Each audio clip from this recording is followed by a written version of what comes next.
The silver cross was still warm when they found it, 28 years after Emily Carter died. Detective Laura Jennings held the evidence, bag up to the fluorescent light of the Dallas Police Cold Case Unit, her hands trembling. The tarnished necklace had been discovered 3 hours ago, in a wooden chest beneath a church altar, wrapped in silk that smelled of incense and something darker. Guilt, perhaps. Or fear. But what made her blood turn to ice wasn't just finding the jewelry. Stolen from a murdered woman in 1995, it was the inscription on the back, barely visible through decades of tarnish. To Emily with eternal devotion. D.H. Reverend Daniel Harrison, the man whose voice had comforted thousands, the man whose face smiled from every charity billboard in Dallas, the man whose DNA was now an exact match to skin cells found under Emily Carter's fingernails on that terrible night in June 1995. But here's what nobody knew. Yet what would crack the city wide open? Like a fault line, the Reverend had an identical twin brother who died 10 years ago. And somewhere in this nightmare of faith and blood, one brother was a killer. The other was something worse. If you want to see how far this rabbit hole goes, make sure you subscribe right now. Seriously.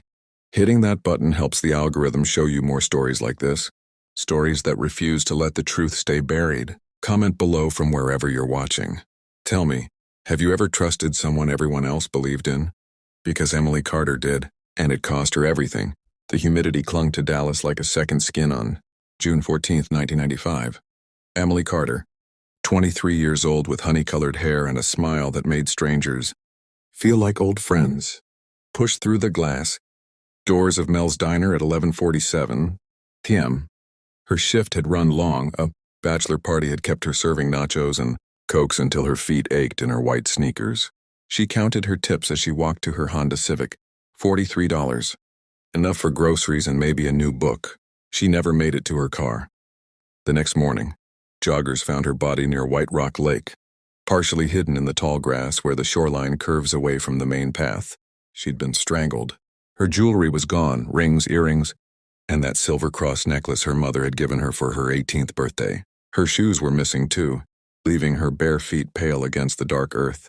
The police photographer who documented the scene would later tell his therapist that her hands were positioned strangely, almost reverently, crossed over her chest as if she were sleeping in a coffin.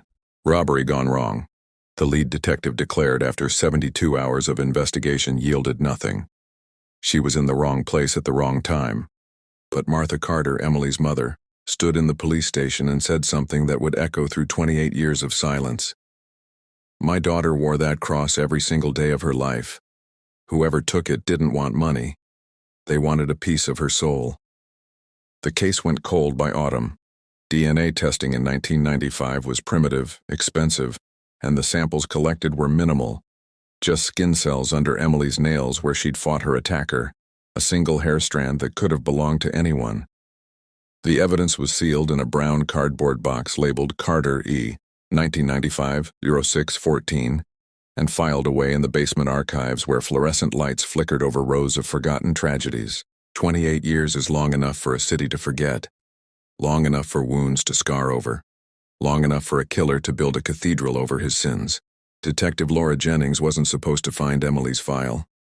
She'd been assigned to review cold cases from the early 2000s, but a misfiled box led her to 1995, and something about the crime scene photographs stopped her cold. It wasn't the violence. Laura had seen worse in her 7 years with Dallas PD. It was the staging, the crossed hands, the missing shoes, the stolen cross. This wasn't random, she muttered to herself in the empty archive room at 2 a.m., surrounded by case files and cold coffee. Someone wanted to keep her. The next morning, she submitted the preserved DNA evidence for retesting using genetic genealogy, the same technology that had cracked the Golden State Killer case. The lab technician told her it would take weeks. It took 9 days. Detective Jennings? The voice on the phone was tight with something between excitement and dread. We've got a familial match on your 1995 case. Strong markers. The DNA belongs to someone from a family still living in Dallas. Laura's pen hovered over her notepad. Give me the name. Harrison. The sample matches the Harrison family line. We've got 2 potential candidates based on age and gender markers from 1995. Brothers, actually. One deceased as of 2013, one still alive. The name hit Laura like a physical blow. The Harrisons, she knew that family. Everyone in Dallas knew that family. Reverend Daniel Harrison had been a fixture of Dallas spirituality for 3 decades. His church, Graceway Community, fed 500 homeless people every Sunday. His radio program reached 500,000 listeners. His charity work had earned him commendations from 2 mayors and a congressional recognition. He'd officiated Laura's captain's wedding, but the DNA didn't lie. Before I tell you what happened when Laura showed up at Graceway Community Church with a warrant, do me a favor. If this story is already getting under your skin, hit that like button. Share it with someone who loves true crime. Because what you're about to discover isn't just about solving a murder. It's about what happens when the man everyone trusts turns out to be the man everyone should have feared. And trust me, you haven't seen the real twist yet. Laura sat in her car outside the church for 20 minutes, watching people stream in for Wednesday night service, their faces bright with faith. Somewhere in that building was either a murderer or his brother's ghost, and in her pocket was a search warrant that would destroy everything these people believed in. She opened her car door. The Texas heat rushed in. Emily Carter had been waiting 28 years for this moment. The church smelled like lemon polish and lies. Detective Laura Jennings walked through Graceway Community's massive oak doors at exactly 7:43 p.m., her badge clipped to her belt, the search warrant folded in her jacket pocket like a loaded gun. Wednesday night service was in full swing. She could hear Reverend Daniel Harrison's voice booming from the sanctuary, rich and warm like honey over gravel, preaching about redemption. About how God sees the truth in every heart. The irony wasn't lost on her. "Can I help you?" A woman in her 60s approached, her smile professional but cautious. Her name tag read, Margaret, Volunteer Coordinator. "I need to speak with Thomas Harrison," Laura said quietly. "Is he here tonight?" Margaret's smile flickered. "Thomas, he's probably in the maintenance wing. Is everything all right?" Laura didn't answer. She was already moving. "Here's something you need to understand about this moment. And if you're watching this, drop a comment about whether you think Laura should have confronted Thomas alone. Because what she was about to discover in that maintenance wing would change everything. And I mean everything. Subscribe if you haven't already, because this story gets darker before it gets to the truth." The maintenance wing of Graceway Community occupied the church's eastern corridor, a labyrinth of storage rooms and utility closets that smelled of dust and old hymnals. Laura found Thomas Harrison in the 3rd room, organizing boxes of Christmas decorations in November. 8 months early or 4 months late, depending on how you looked at it. He was tall and thin, maybe 55 years old, with the kind of face that disappeared in crowds. Forgettable features, quiet eyes, the exact opposite of his brother's commanding presence. "Thomas Harrison?" Laura's voice made him jump, dropping a string of lights that clattered across the concrete floor. "Yes?" His voice was soft, almost childlike. "Can I help you?" Laura studied him for 3 seconds that stretched like hours. This man's DNA was potentially at a murder scene. This man might have strangled Emily Carter 28 years ago. But standing here in his worn work boots and faded church t-shirt, he looked like someone who apologized to furniture when he bumped into it. "I'm Detective Jennings, Dallas PD.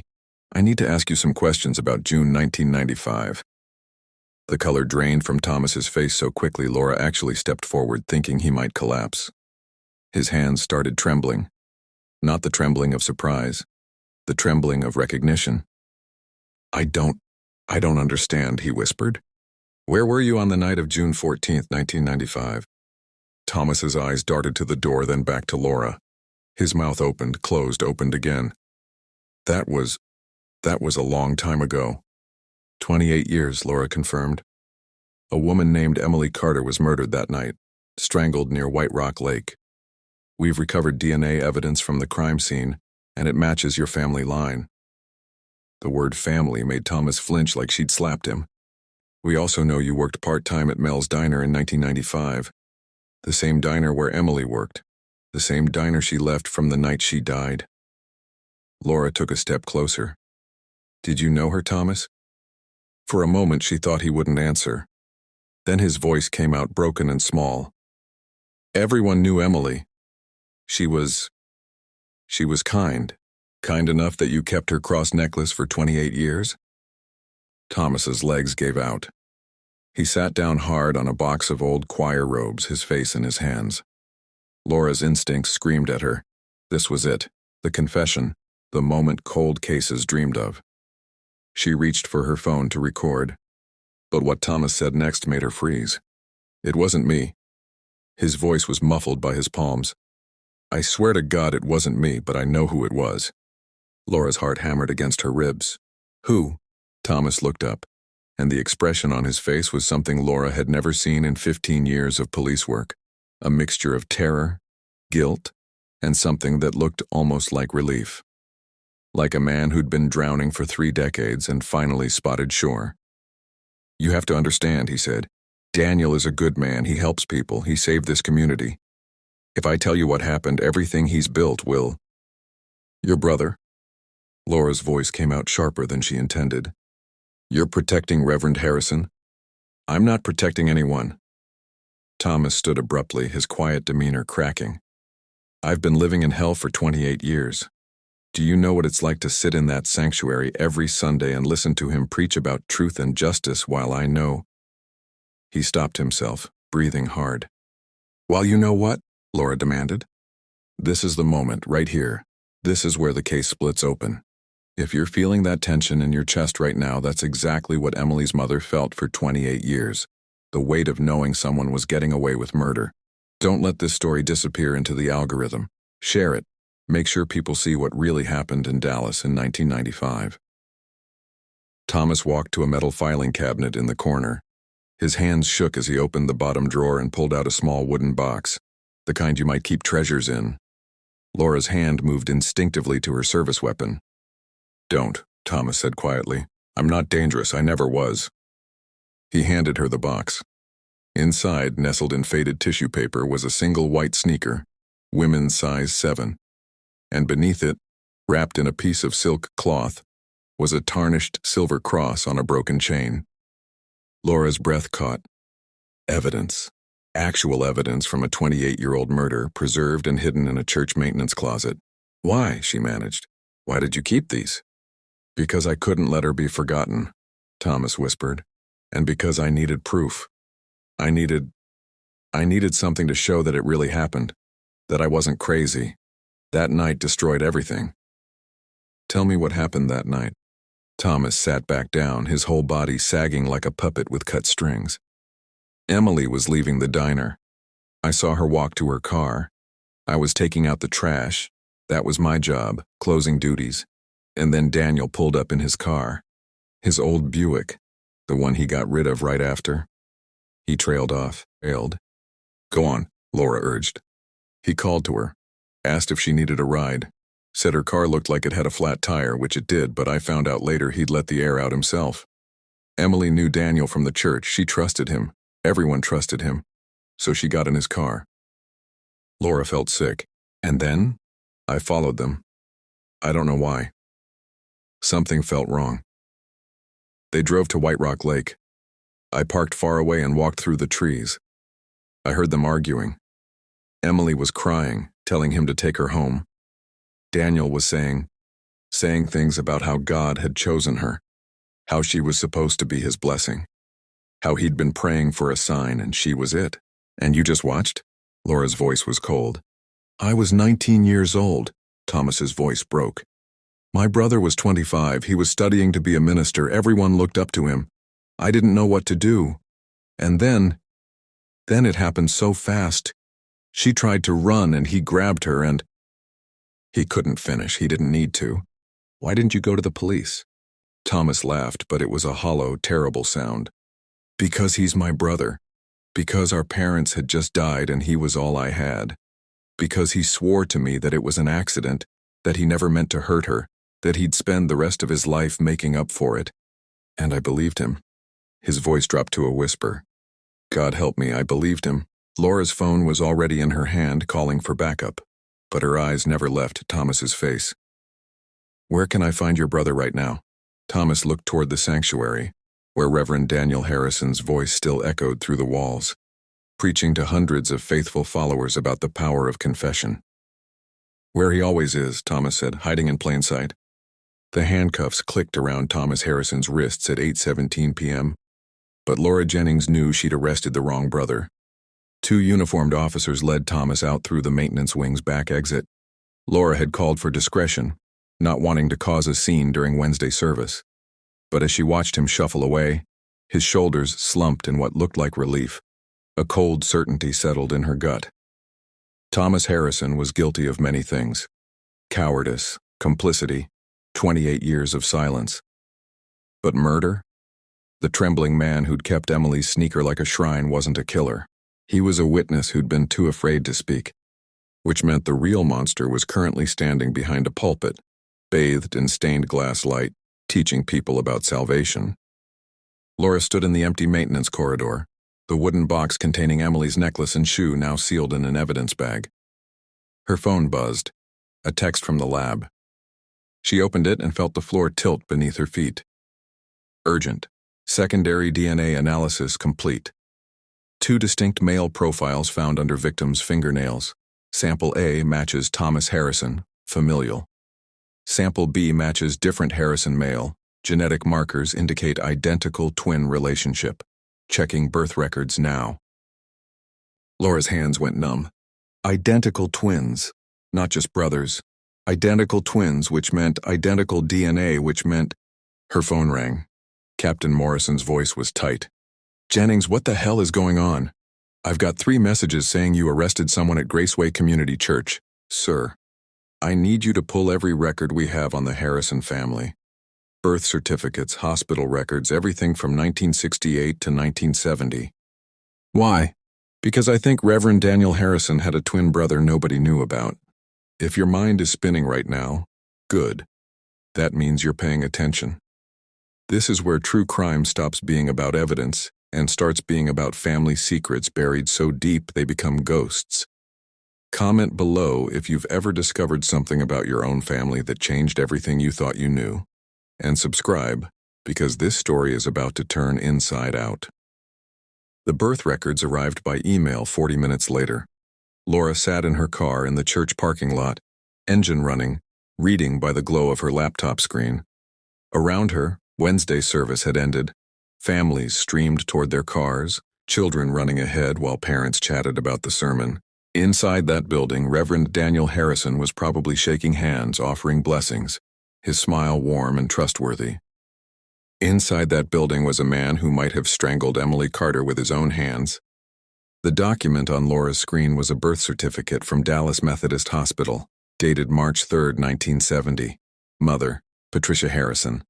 Father, Robert Harrison, deceased. And there, in faded typewriter ink, Twin A, Daniel Robert Harrison. Twin B, David Robert Harrison. Twin B David. Laura scrolled frantically through the records. David Harrison appeared in hospital records until age 6, a tonsillectomy in 1976. Then nothing. No school records, no Social Security applications, no death certificate. The boy had simply vanished from paper. But people don't vanish, they're made to vanish. Laura's phone rang again. This time it was Detective Marcus Chen from Records Division. "You're not going to believe what I found," he said without preamble. "I pulled property records for the Harrison family home from 1976. Sold in 1977, 1 year after your David kid disappears from all documentation. The buyer? A psychiatric facility in Oklahoma called Meadowbrook Institute." Laura's blood went cold. "What kind of facility?" "Long-term care for developmentally disabled children. It closed in 1989. Records were sealed, but I called in a favor. David Harrison was a resident there from 1976 until his death in 2013. Severe intellectual disabilities according to his file, nonverbal, required full-time care." The pieces clicked together with sickening clarity. The Harrison family had institutionalized David, the damaged twin, and raised Daniel as an only child. In a religious community in the 1970s, a disabled child would have been seen as shameful, something to hide. So they'd hidden him completely, letting Daniel live as if his brother didn't exist. But identical twins share DNA, which meant if David's DNA was in the system from his time at Meadowbrook, And if Daniel's DNA was at Emily's murder scene... Chen, I need you to get David Harrison's DNA profile from Meadowbrook's medical records immediately. Already done. Sending it to the lab now for comparison with your crime scene samples. Laura ended the call and stared at the church. Through the tall windows, she could see Reverend Harrison in his office, door open, speaking with an elderly couple.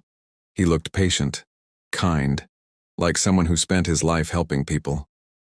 This is what makes monsters so terrifying. They don't look like monsters. They look like the people we trust most. Share this story if you think everyone needs to hear it, because Emily Carter trusted the wrong person, and it cost her everything. The lab called back at 9:47 p.m. Laura was still parked outside the church, watching, waiting. Detective Jennings? This is Dr. Reeves from the forensics lab. We've compared the crime scene DNA with David Harrison's medical samples. And? It's not a match. David Harrison's DNA is not present at your crime scene. Laura's heart sank. Then who? However, Dr. Reeves continued, we compared both crime scene samples, the DNA from under the victim's fingernails, with Thomas Harrison's DNA from his arrest tonight. Sample A is definitely Thomas, but sample B... She paused. Sample B shares 50% genetic markers with Thomas, which indicates a sibling relationship, not a twin, a regular sibling. That's impossible, Laura said. Daniel and David were the only... Then it hit her. The horrible, perfect truth. Dr. Reeves, how old would you estimate the donor of sample B to be, based on the DNA degradation and cellular markers from 1995? Mid-20s, maybe 25 to 27 years old. Daniel Harrison was 25 in 1995. Thomas was 19. The DNA under Emily's fingernails belonged to both brothers, but not the way Thomas had described it. Thomas had been there that night, yes. But he hadn't just watched. He'd participated. And the story he'd told Laura about Daniel being the killer, about following them to the lake, about being too scared to act, it was a lie. A carefully constructed lie designed to shift blame to a dead twin brother no one knew existed. Laura's hands shook as she dialed Captain Morrison. Sir, I need a warrant for Reverend Daniel Harrison's arrest, and I need to bring Thomas back in for re-questioning. On what grounds? You said yourself the DNA. The DNA proves both brothers were there when Emily Carter died. Thomas lied about what happened that night. And I think Daniel has been covering for his brother for 28 years. She hung up and got out of her car. Across the parking lot, the church lights were going dark one by one. Reverend Harrison emerged from the side entrance, locking the door behind him, his face peaceful in the amber glow of the security lights. He saw Laura walking toward him and smiled, that warm, trustworthy smile that had comforted thousands. Detective Jennings, he called out. Working late? Is everything all right with Thomas? I heard there was some kind of misunderstanding earlier. Laura stopped 3 feet away from him, her badge in one hand, her other hand resting on her service weapon. Reverend Harrison, I need you to come with me to the station. We need to talk about the night Emily Carter died. His smile didn't waver, not even for a second. And that's when Laura knew, with absolute bone-deep certainty, that she was standing in front of a man who'd spent 28 years perfecting the art of looking innocent. Of course, Detective, Daniel said softly. I've been waiting for this conversation for a very long time. The interrogation room smelled like stale coffee and secrets that had been locked away too long. Reverend Daniel Harrison sat with his hands folded on the metal table, his posture relaxed, almost meditative. He'd refused a lawyer. I have nothing to hide, he'd said with that same peaceful smile. Laura Jennings sat across from him, a manila folder between them containing 28 years of waiting. The red recording light blinked in the corner. Tell me about Emily Carter, Laura said. Daniel's expression didn't change. Beautiful girl. Tragic what happened to her. I prayed for her family for years. Did you know her personally? I knew of her. She attended services occasionally. Dallas was smaller then. You knew faces even if you didn't know names. His voice was steady, practiced.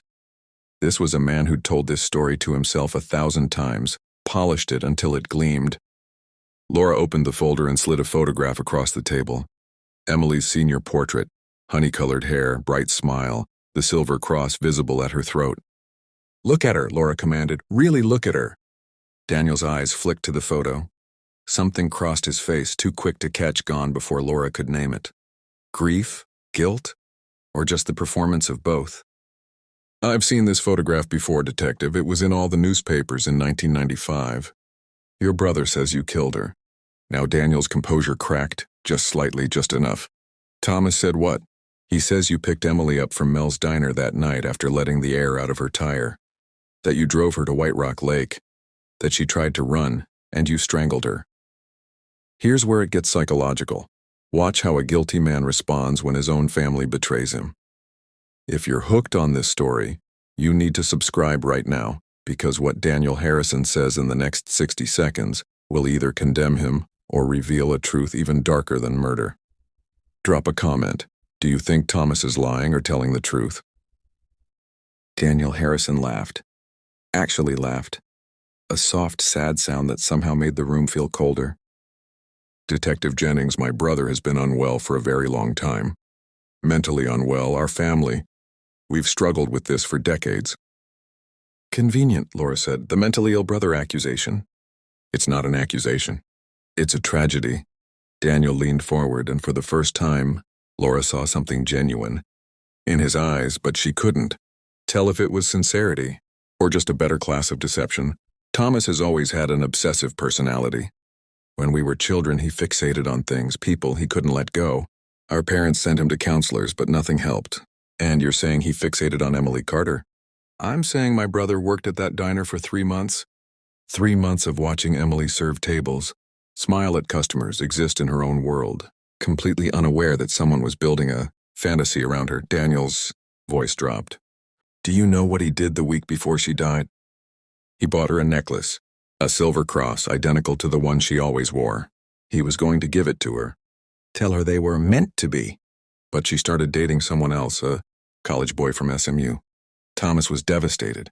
Laura's mind raced. The necklace in Thomas's wooden box, was it Emily's stolen cross? Or a duplicate Thomas had bought? She hadn't considered that possibility. "You're telling me Thomas killed Emily out of jealousy?" "I'm telling you that on June 14th, 1995, my brother called me at 11:30 p.m., hysterical, begging me to come to White Rock Lake. When I got there..." Daniel closed his eyes. "When I got there, Emily was already dead. Thomas was covered in scratches, defensive wounds from where she'd fought him. He was holding her shoes, crying, saying he didn't mean to, that she'd laughed at him when he'd confessed his feelings." Laura's pulse hammered. "And you did what? Just helped him cover it up?" "I was 25 years old, terrified and looking at my baby brother who'd just destroyed his life and taken an innocent girl's life. I made a choice. I've regretted every day since." Daniel's voice cracked, the first genuine emotion Laura had heard. "I helped him clean up. I took Emily's jewelry and shoes because Thomas was too unstable to be trusted with them. I told him we'd go to the police in the morning, after he'd calmed down. But by morning, he'd convinced himself it was my fault, that I should have stopped him, that I was the guilty one because I'd helped after the fact. So you just went on with your life, became a minister, built a church?" "I tried to atone," Daniel whispered. "Every person I helped, every soul I saved, it was for her. For Emily.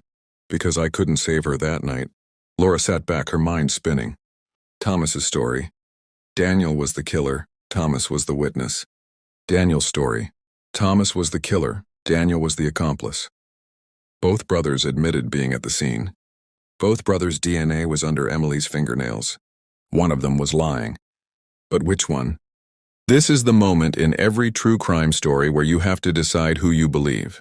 The quiet, trembling brother who confessed immediately, or the charismatic minister with the perfect explanation. Comment your theory below. I want to know who you think is lying. Laura left Daniel in the interrogation room and went directly to holding, where Thomas Harrison sat on a concrete bench, his head in his hands. "Tell me about the necklace," she said without preamble.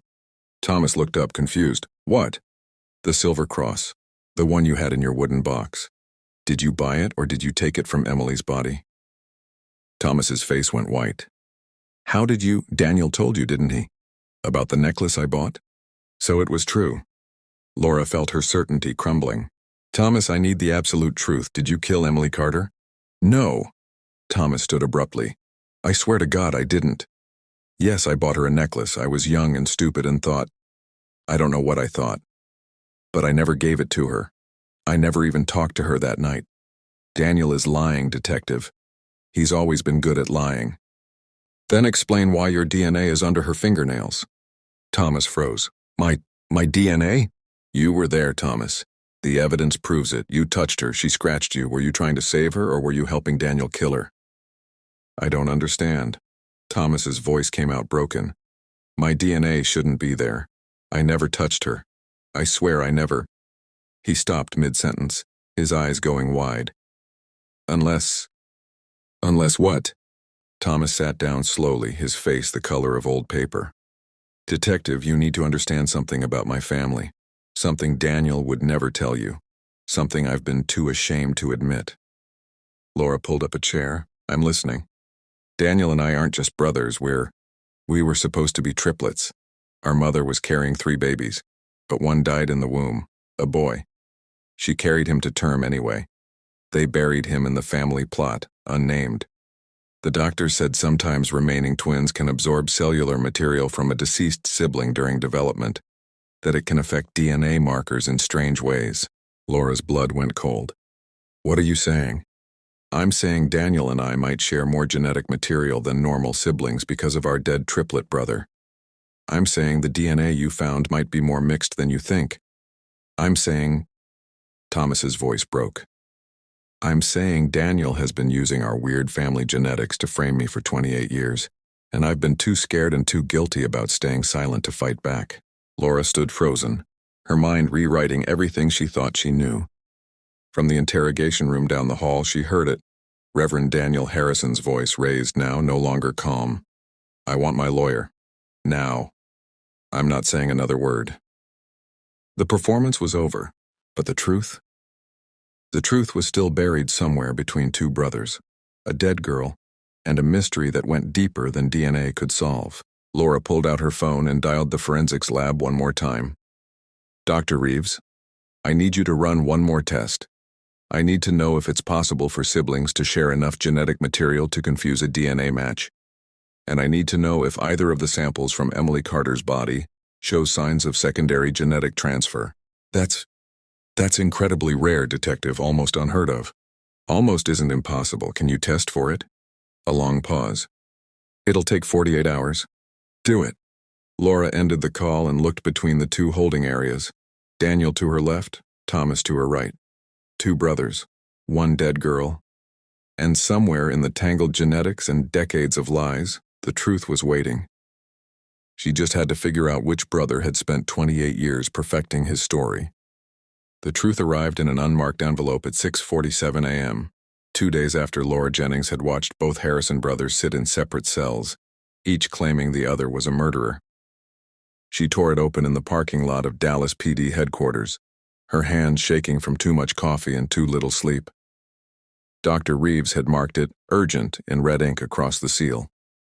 Inside was a single sheet of lab results and a handwritten note that made Laura's stomach drop. Detective, the DNA results are impossible. Call me immediately. Dr. Reeves. Laura's phone was already at her ear before she finished reading. Tell me, she said when Dr. Reeves answered.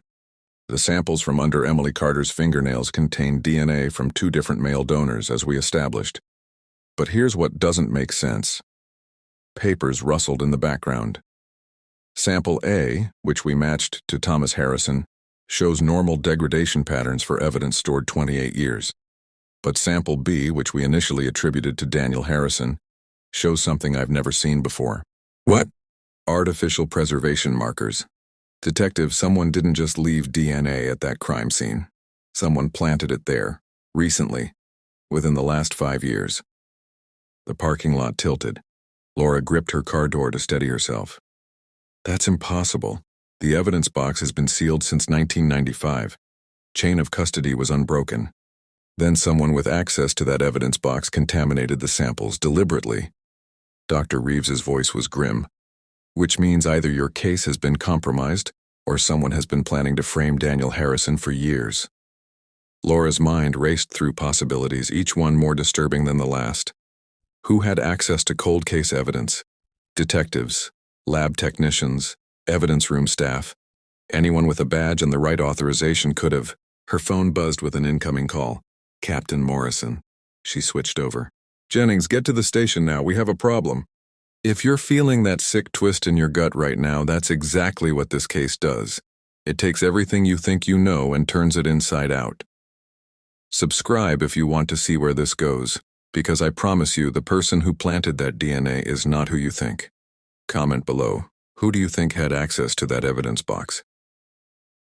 The problem was waiting in Captain Morrison's office, sitting calmly in a leather chair, dressed in civilian clothes instead of his usual detective suit.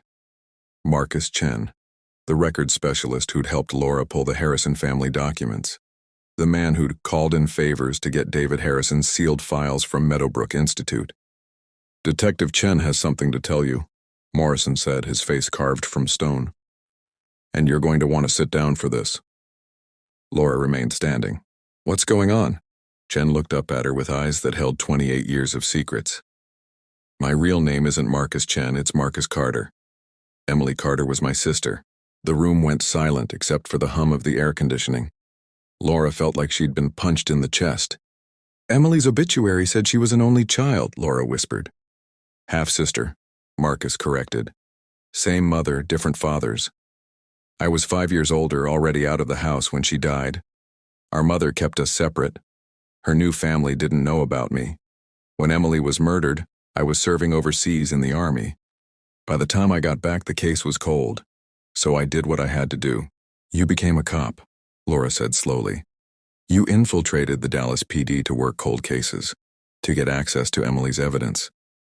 I've spent 28 years waiting for technology to advance enough to identify her killer. Marcus stood, and Laura saw something fierce and terrible in his expression. And when genetic genealogy finally gave us the Harrison name, I knew exactly what I had to do. Captain Morrison's voice cut through the tension. Chen Carter has confessed to contaminating the evidence. He admits to planting additional DNA samples in the evidence box 5 years ago, when he first got assigned to cold cases. Laura's world was crumbling. Whose DNA did you plant? Daniel Harrison's, Marcus said without hesitation. I obtained it from a coffee cup after one of his public sermons. I preserved it carefully and introduced it to the original evidence samples to strengthen the case against him. You framed him? Laura's voice rose. You tampered with evidence in a murder investigation? I ensured justice. Marcus's calm facade finally cracked. Thomas Harrison's DNA was already there. Real, original DNA from 1995. But I knew it wouldn't be enough. I knew a good defense attorney could argue contamination, question the results, create reasonable doubt.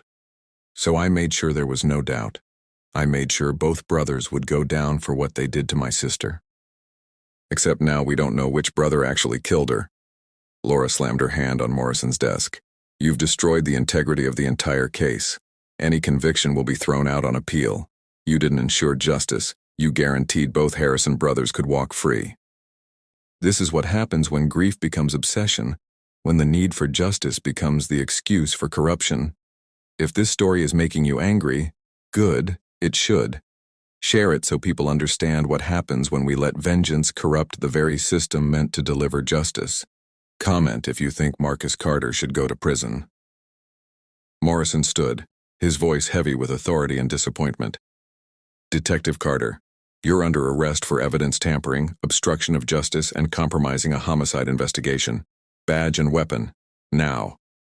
Marcus unclipped his badge slowly, set it on the desk along with his service weapon. It was worth it, he said quietly. Even if they walk, everyone will know the Harrison brothers killed Emily. The church will abandon them.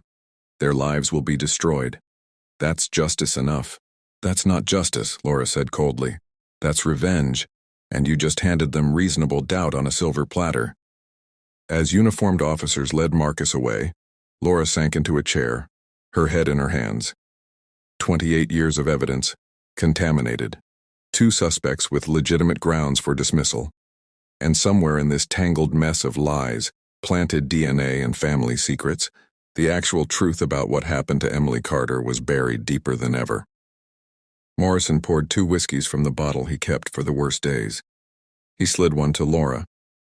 "The DA is going to crucify us," he said. "We still have Thomas's original DNA," Laura said, thinking aloud. "The sample A that Dr. Reeves said showed normal 28-year degradation. That's real. That was there from the beginning. Thomas Harrison was at that scene in 1995, and his DNA under Emily's fingernails proves she fought him. But without the second sample, without being able to prove Daniel was there too, you've only got half the story." Laura downed her whiskey.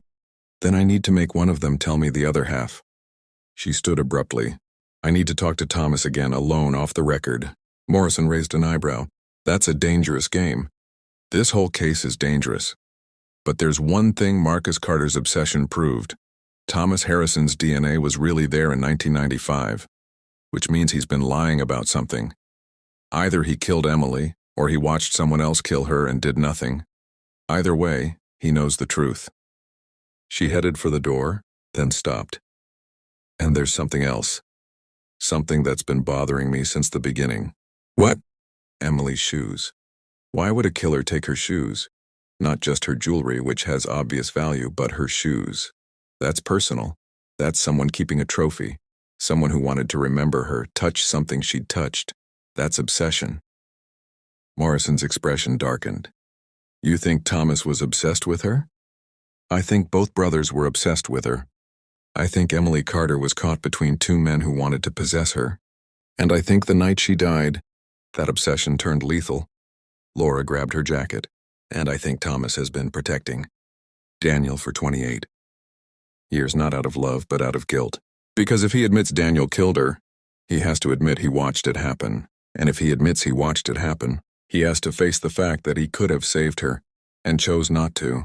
She left Morrison's office and headed for the holding cells, her mind already planning the conversation that would either break this case wide open or close it forever.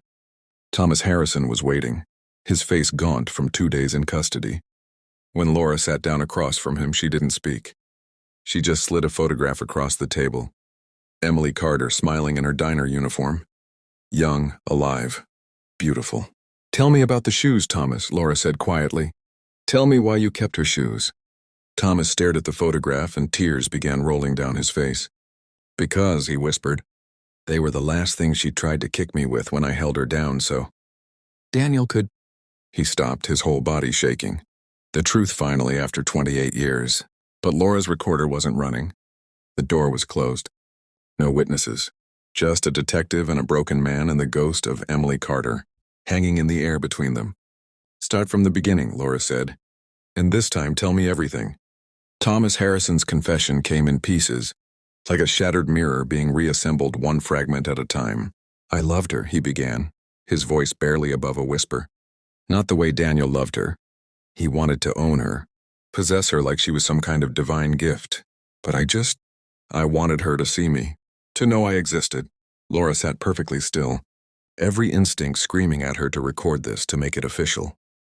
But she knew the moment she reached for a recorder, Thomas would shut down. "Some truths only come in darkness," whispered between confessor and witness. "That night at the diner, I did watch her leave. Daniel's story about that part was true. He did let the air out of her tire. He'd been planning it for weeks, talking about signs from God, about how Emily was meant to save him from his sins." Thomas's hands trembled. On the metal table. He'd been having an affair with a married woman in the congregation. He was terrified it would come out, destroy his ministry before it even began. He convinced himself that if he married Emily, young, pure Emily, it would cleanse him. "So he engineered a scenario to get her alone," Laura said. "He called me from a payphone near the diner, told me to meet him at White Rock Lake in 20 minutes, said he was going to propose to Emily there, ask her to marry him. He wanted me there as a witness, his best man, he called me." Thomas laughed bitterly. "I actually believed him. I actually thought I was going to watch my brother start his happy life while I stayed invisible." This is the moment where you realize how many lives one act of violence destroys.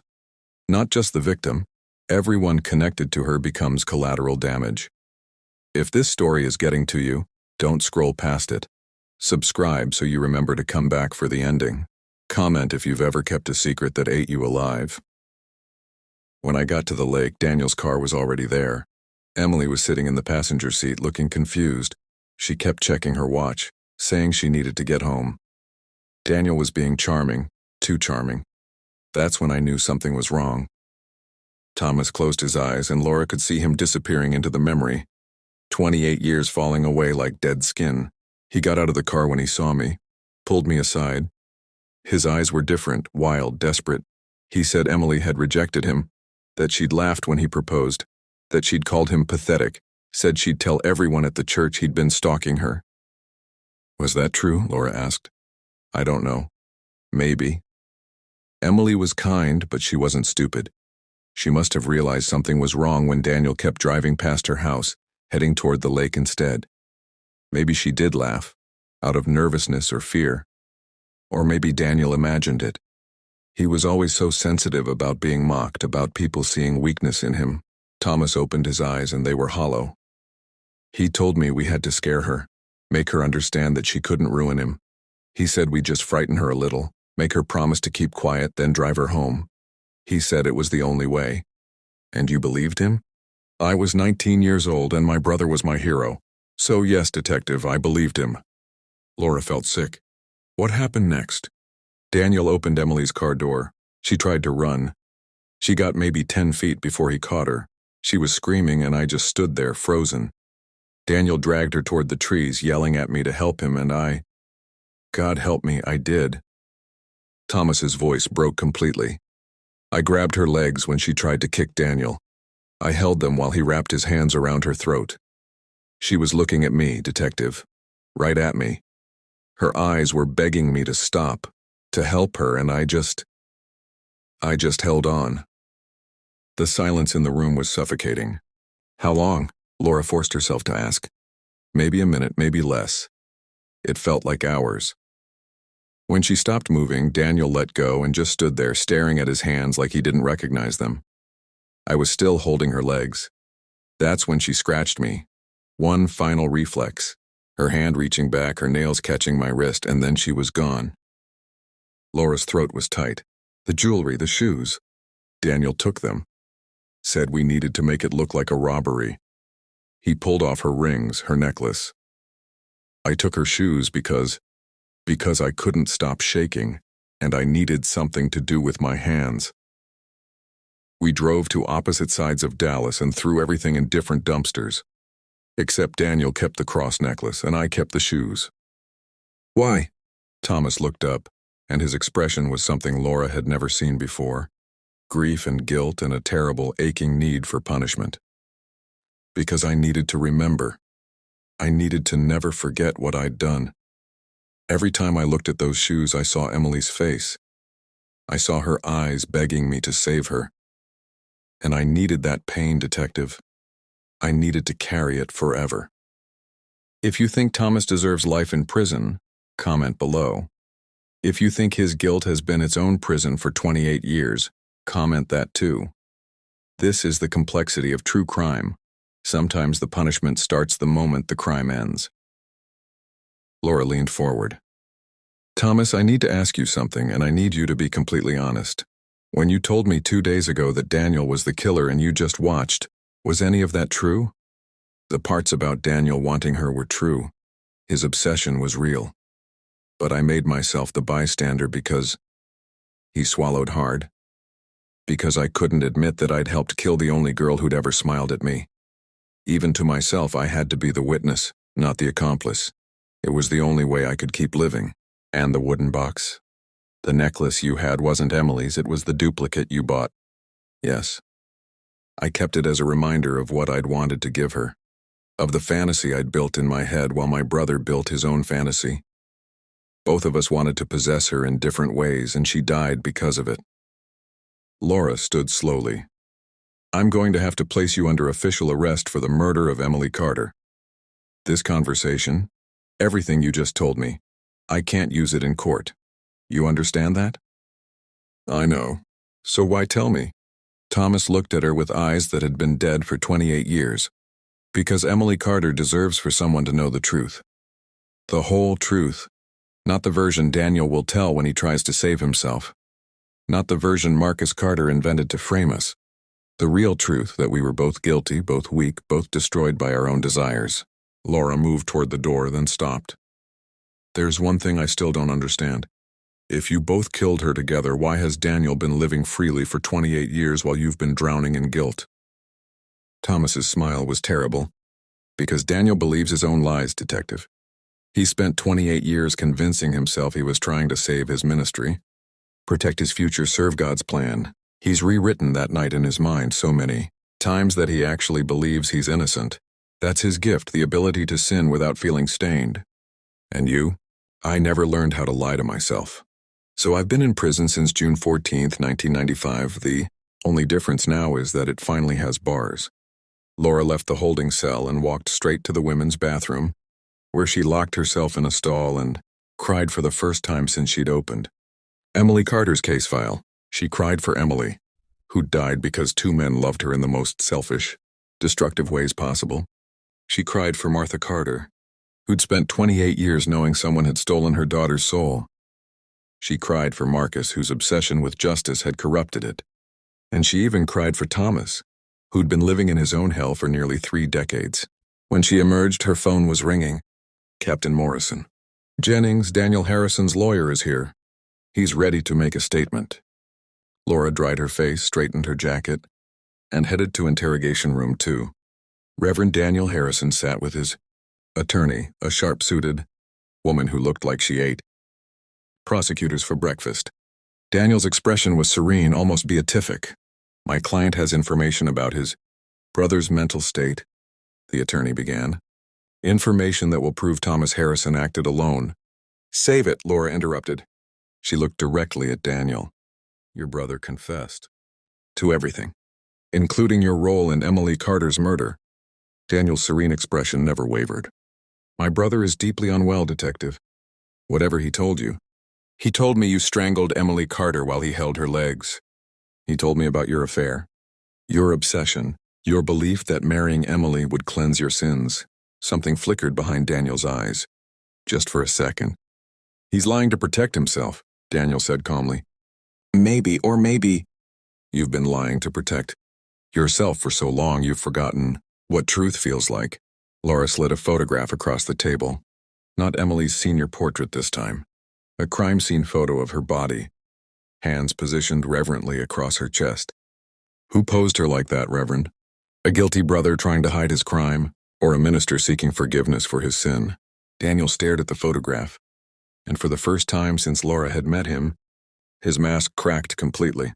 I tried to save her soul, he whispered. And just like that, after 28 years, the truth finally broke free. The confession didn't come all at once. It leaked out of Reverend Daniel Harrison like poison, from a wound that had been sealed too long. I tried to save her soul, he repeated, his voice barely audible over the hum of the fluorescent lights. His attorney grabbed his arm, whispering urgently in his ear. But Daniel shook her off with a gentle movement that somehow carried more violence than a shove. No more lawyers, no more lies. He looked up at Laura with eyes that suddenly seemed ancient, hollowed out by decades of carrying weight no man should bear. I've been in confession for 28 years, Detective.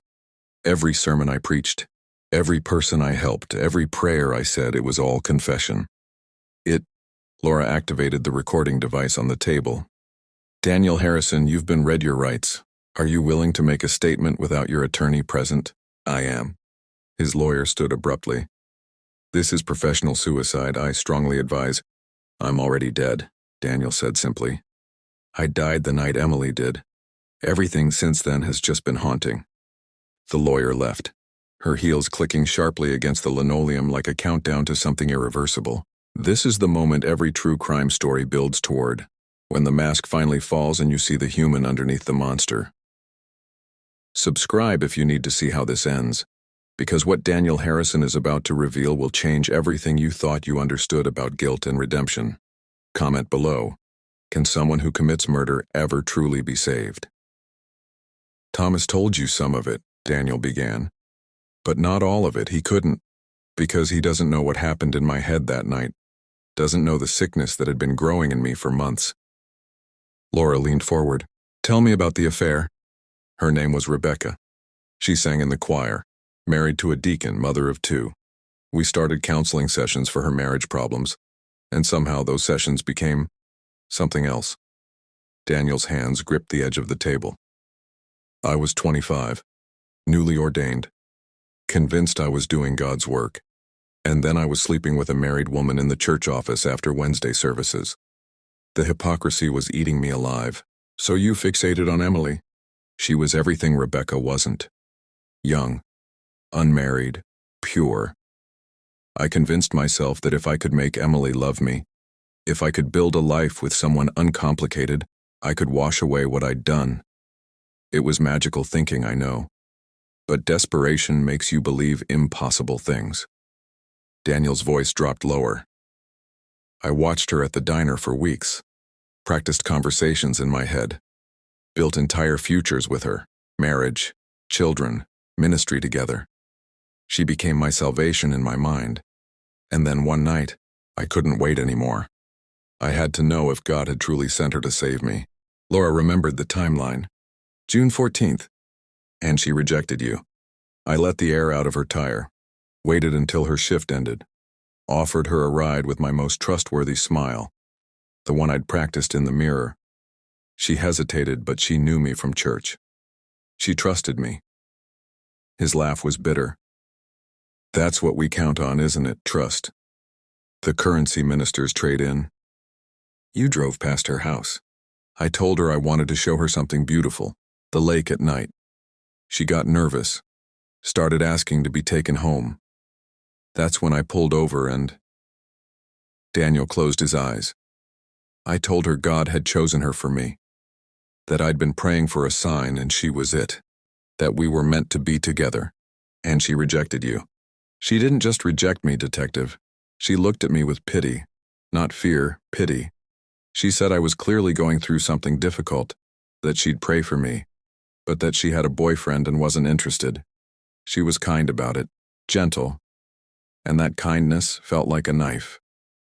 This is what makes predators so dangerous. They hear rejection as betrayal. They hear boundaries as insults. If you know someone who can't handle the word no, you need to watch them. Share this story so people understand that danger doesn't always announce itself with violence. I don't remember deciding to call Thomas, but suddenly my phone was in my hand and I was telling him to meet me at the lake. Emily was trying to get out of the car, but I'd locked the doors. She was scared now, really scared. That's when I knew I'd crossed a line I couldn't uncross. Why call your brother? Because Thomas worshipped me. Because he'd do anything I asked. Because some part of me knew what I was about to do required a witness. Someone who'd be implicated, who'd never be able to tell the truth without destroying himself too. Daniel's voice cracked. I weaponized my own brother's love for me. Laura felt nauseous. When Thomas arrived, what did you tell him? I told him Emily had threatened to expose me, that she'd go to the church board, tell them I'd been stalking her, ruin everything I'd worked for. It was a lie. Emily hadn't threatened anything. But Thomas believed me because he always believed me. And when I dragged Emily out of the car, when I told him to help me scare her into silence, he did what I knew he would. He helped. You put your hands around her throat. She fought. God, she fought hard. Her nails caught Thomas's wrist. He was holding her legs, trying to keep her still. And then her nails caught my forearm. Daniel pushed up his sleeve, revealing a faint scar running along his inner arm. She tore through skin. The pain was sharp and real, and somehow that made everything more real. I looked down at her face, purple and desperate, and I knew I was killing her, and I kept squeezing anyway. Laura's voice was ice. Why? Because I couldn't let her tell anyone what I'd done. Couldn't let her expose me as the fraud I was. Couldn't let her walk away knowing I was capable of this. Daniel's tears started finally, after 28 years. I chose my reputation over her life. I chose myself over her. And the moment she stopped breathing, I knew I damned myself forever. You positioned her body, crossed her hands over her chest. I tried to give her dignity in death since I'd stolen it in life. I prayed over her. Actually prayed, asking God to receive her soul. as if God would listen to prayers from hands still warm with murder. Daniel's voice was hollow. Then I took her jewelry to make it look like robbery. Told Thomas we'd throw everything away. But I kept the cross necklace, hid it in my apartment for years, then eventually in the church. It became my relic, my reminder of what I was. And you built a ministry on top of that murder. 30 years of preaching salvation while carrying damnation. Every person I helped was an attempt at repentance. Every soul I saved was an attempt to balance the scales, as if Emily's life could be weighted against thousands of others. But you can't balance those scales, Detective. I know that now. I've always known it. Laura sat back. Thomas has been living in hell, consumed by guilt, but you made yourself a saint. How? Daniel's smile was terrible. Because I'm a coward and Thomas isn't. He couldn't live with what we'd done, so he carried it every day. I couldn't live with what I'd done, so I became someone else. Someone good. Someone worthy. I built a persona so convincing I almost believed it myself. Almost. If you're angry right now, if you want to scream at how Daniel Harrison stole 28 years of life while Emily Carter's body went cold in the ground, good. That anger means you understand the true cost of this crime. Don't let this story disappear. Subscribe. Share it. Make sure Emily Carter's name outlasts the man who killed her. There's one thing I need to know, Laura said. Marcus Carter, Emily's half-brother, planted additional DNA evidence to frame you. Did you know he was related to Emily? Daniel's expression shifted, surprise, genuine and complete. Marcus Carter is Emily's brother? Half-brother. He's been working cold cases for years, waiting for a chance to nail you. Daniel laughed, but it was the sound of something breaking. So even my arrest was contaminated. Even the justice catching up to me is corrupted. It's almost poetic. You're not getting away with this because of Marcus's mistakes, Laura said firmly. Your confession is recorded. Your DNA is at the scene, the real DNA, from 1995. Thomas's testimony corroborates everything. You're going to prison for the rest of your life. Good, Daniel whispered. I've been in prison for 28 years already. At least now the bars will be visible. Laura stood to leave, but Daniel's voice stopped her. Detective? When you tell Emily's mother, tell her I'm sorry. Tell her I've been sorry every day. Tell her... His voice broke completely. Tell her I hope her daughter's soul found peace because God knows I never will. Laura looked at him. This man who'd built a cathedral of lies over a foundation of murder, who'd preached forgiveness while withholding confession, who'd saved thousands while condemning himself.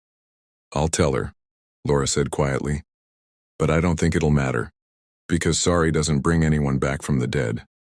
She left Daniel Harrison weeping in the interrogation room, his confession recorded, his life over, his soul, if he still had one, finally visible in all its ruined glory.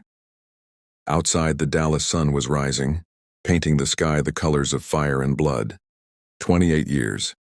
Emily Carter had been waiting 28 years for this sunrise. Laura pulled out her phone and made a call she'd been dreading. Mrs. Carter? This is Detective Laura Jennings. I have news about your daughter's case. And somewhere in Dallas, an old woman who'd spent nearly 3 decades carrying an impossible weight finally heard the words she'd been praying for. We got them. We got them both. Martha Carter's hands shook as she held the photograph of her daughter, the same senior portrait that had haunted Detective Laura Jennings for weeks. They sat in Martha's small living room in East Dallas, surrounded by 28 years of frozen grief, Emily's high school diploma on the wall, her favorite coffee mug unwashed on a shelf, a pressed corsage from her senior prom sealed in a frame. Both of them, Martha whispered, staring at the photo. Both Harrison boys killed my baby? Yes, ma'am, Laura confirmed gently. Daniel strangled her. Thomas held her down. They've both confessed. Martha was 73 now, her hair silver, her face carved with lines of sorrow that would never fully fade. But something in her expression made Laura uneasy. Not relief, not closure. Something else. Something that looked almost like guilt. Detective, Martha said quietly, there's something I need to tell you. Something I should have said 28 years ago, but I was too afraid, too ashamed. Laura's instincts prickled. What is it? Martha stood slowly and walked to a small desk in the corner. She pulled out a drawer and removed an envelope, yellowed with age, sealed with tape that had gone brittle. She handed it to Laura with trembling fingers. Emily wrote this the day before she died. I found it in her room a week after the funeral. I've kept it hidden ever since. Stop scrolling right now, because what's in that envelope will shatter everything you think you know about this case. If you've been watching this whole story, you need to subscribe right now, not just to support this channel, but because you deserve to know how deep this actually goes. Comment, "Justice for Emily" if you're still here, and I swear to you, what happens next will haunt you. Laura opened the envelope carefully. Inside was a single piece of notebook paper, the handwriting looping and young, the handwriting of a 23-year-old girl who had less than 24 hours left to live. Mom, I don't know how to tell you this in person, so I'm writing it down. Maybe I'll have the courage to show you this letter. Maybe I won't. But I need to get it out of my head before it drives me crazy. Something happened at church 3 weeks ago. After Wednesday service, Reverend Daniel asked if I could stay late to help organize the food pantry. I said yes. Everyone loves Daniel, right? He's so kind and devoted, and everyone trusts him. But when everyone else left, he locked the door. He told me God had sent him a vision that I was meant to be his wife, that we were destined to build a ministry together. Mom, I didn't know what to say. I laughed, not to be mean, but because I thought he was joking. But he wasn't joking. He grabbed my wrist, told me I didn't understand the honor God was giving me. His grip hurt. I pulled away and told him I had a boyfriend, that I wasn't interested, that he was making me uncomfortable. That's when his whole face changed. He looked at me like I'd slapped him, like I'd committed some terrible sin. He let me go and apologized. Said he'd been under stress, that he'd misread God's signs. He made me promise not to tell anyone. Said it would destroy his ministry over a simple misunderstanding. And I promised, Mom, because I felt sorry for him, because I trusted that it really was just a mistake. But now he keeps watching me, at the diner, at church. Yesterday I saw his car parked outside our house at midnight. His brother Thomas is acting weird too, staring at me during my shifts, following me to my car. They're both freaking me out. I'm going to talk to them tomorrow after my shift. Tell them both to leave me alone or I'm going to the police. I know it sounds dramatic, but something doesn't feel right. Something feels dangerous. If you're reading this and something happened to me, if I'm not around anymore, please show this to someone. Please don't let them get away with whatever they might do. I love you, Mom. I'm probably being paranoid, but just in case I'm not, please remember I loved you, Emily. Laura's hands went numb. The letter fluttered to the floor. She knew, Laura whispered. She knew they were dangerous and she was going to confront them the next night. I found this letter a week after her funeral, Martha said, tears streaming down her face. Emily had hidden it in a book on her shelf. And I read it, and I knew.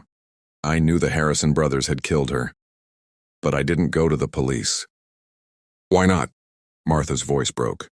Because I was ashamed. Because in that letter Emily trusted me to protect her if something went wrong, and I wasn't there. I didn't see the signs. I didn't know she was scared. And after she died, I couldn't face the guilt of everyone knowing I'd failed her. So I hid the letter. I let the case go cold. I let those men walk free for 28 years because I was too cowardly to admit I'd failed as a mother. Laura felt the room spinning. Mrs. Carter, this letter is evidence. Emily documented Daniel's assault, his stalking, his threats. With this, we could have... I know. Martha collapsed into her chair. I've known for 28 years. Every day I wake up knowing I chose my shame over my daughter's justice. And now you're telling me both men have confessed anyway, and all I can think is, how many other girls might they have hurt in those 28 years? How much suffering happened because I stayed silent? This is the real horror of true crime. It's not just the criminals, it's everyone who stays silent. Everyone who chooses comfort over truth.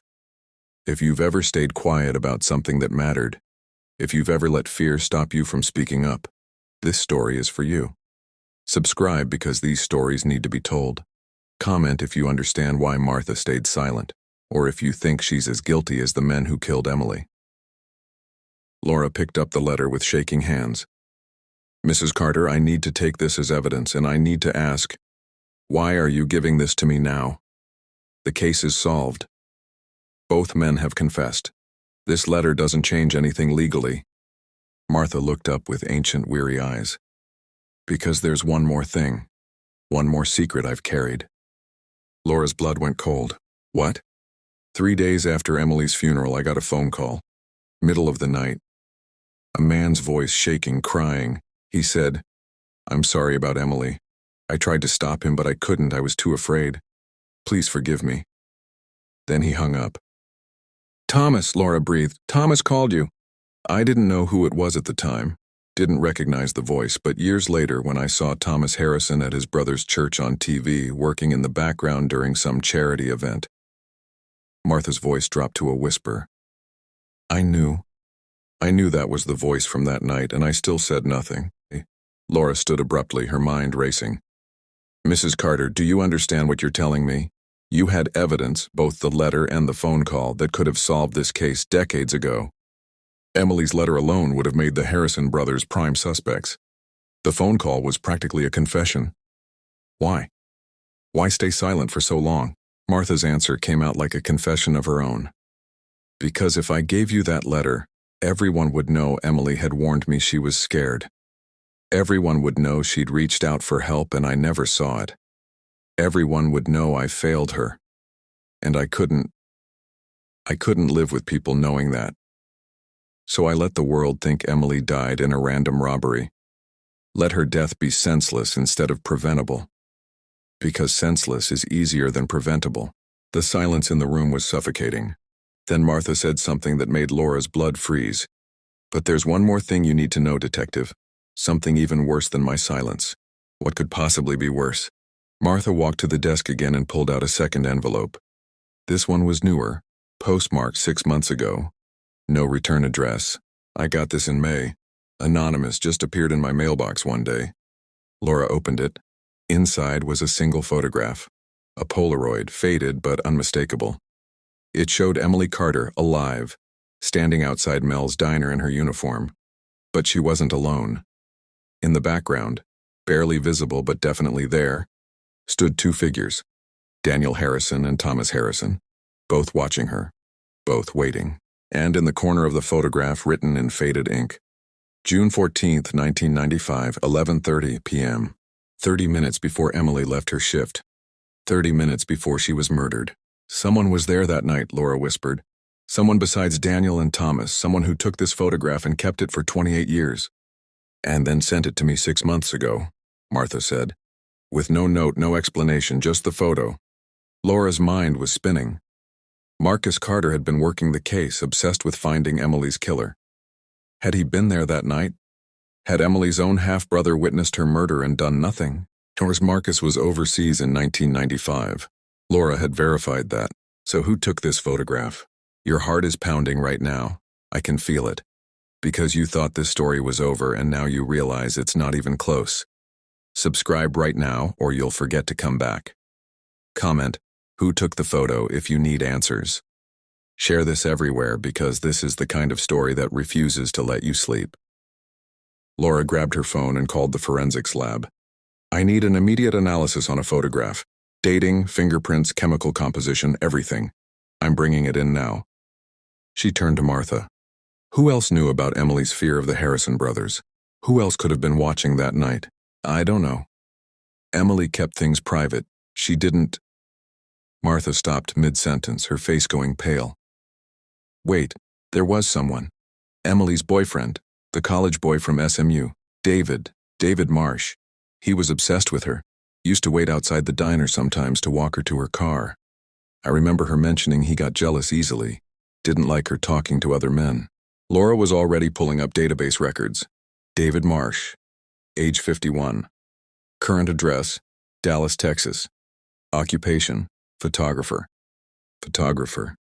Mrs. Carter, did David Marsh know about Daniel Harrison's attention toward Emily? Emily mentioned she'd told him about the church incident. Said David got angry, wanted to confront Daniel.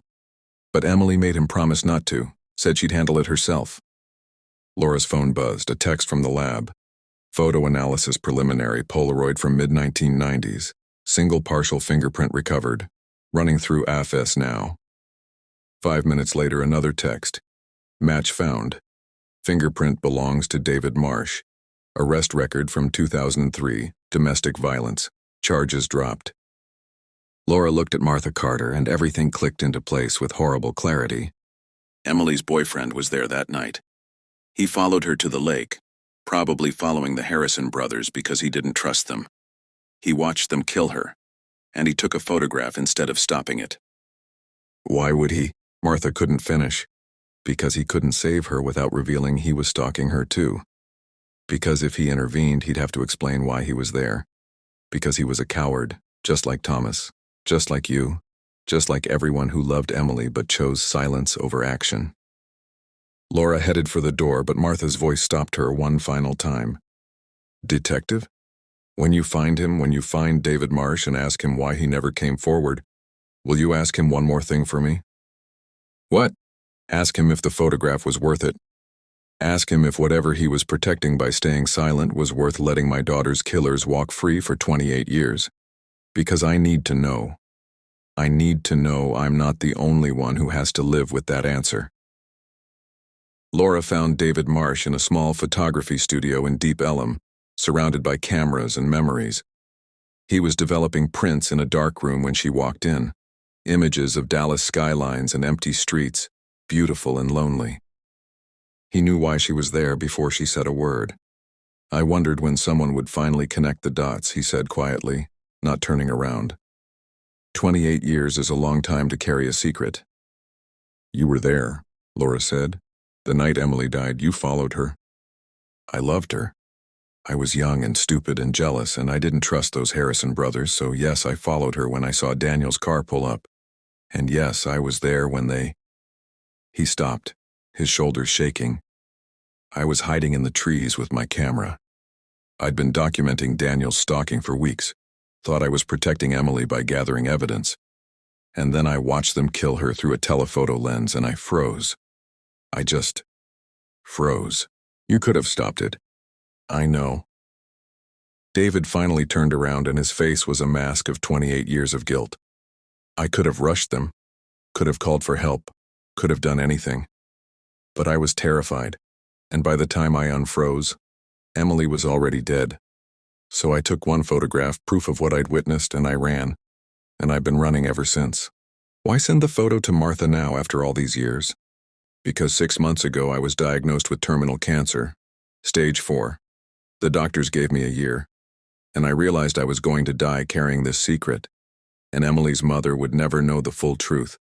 So I sent her the photo, anonymously, like a coward, like I've always been. Laura felt sick.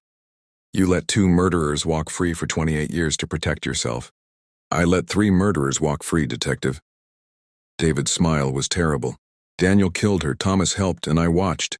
In God's eyes and Emily's eyes, we're all guilty. Daniel Harrison was sentenced to life in prison without parole. He died of a heart attack 3 years into his sentence. Thomas Harrison pleaded guilty to second-degree murder and received 25 years.